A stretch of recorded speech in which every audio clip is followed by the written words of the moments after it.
C'est un avertissement lancé par l'Organisation internationale du travail. Les jeunes diplômés qui arrivent sur le marché de l'emploi seront fortement touchés par les conséquences économiques de la pandémie. À 22 ans, Élise vient de finir son master en droit de l'homme.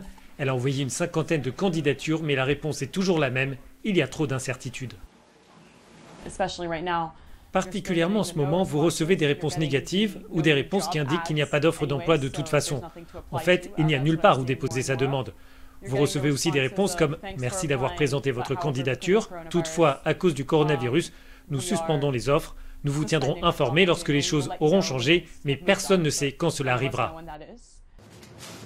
La situation est identique qu'il s'agisse d'un stage rémunéré ou d'un contrat à court terme. En ce moment, je me demande même où je peux encore travailler. Je ne peux pas tenir jusqu'à ce qu'un poste se libère dans mon secteur qui est très compétitif. Je ne peux pas faire de babysitting, je ne peux pas faire les boulots habituels que je fais pendant l'année pour gagner de l'argent. Avant la pandémie, le chômage des jeunes était de 15% au sein de l'Union européenne. Dans certains États membres du Sud, il pouvait atteindre les 30%. Selon les experts, il n'y a pas d'horizon pour les foires aux emplois ou les recrutements massifs. Ils suggèrent aux candidats d'utiliser ce temps pour apprendre de nouvelles compétences.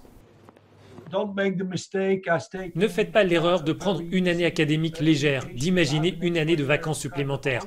Non, investissez au contraire dans des qualifications qui vous permettront de vous démarquer sur le marché de l'emploi et peut-être que dans un an, le marché du travail sera meilleur que maintenant.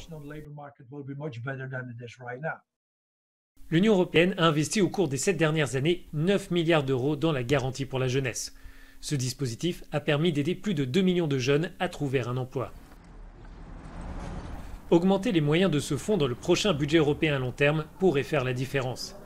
Il faut pour cela que cet outil soutienne ceux qui ont le moins de qualifications et les entreprises particulièrement sensibles aux droits du travail jugent plusieurs voix au Parlement européen. Cela ne doit pas servir uniquement pour des emplois temporaires ou des stages avec trop de flexibilité qui créent alors de la précarité et ce qui reporte les autres plans de vie de ces jeunes.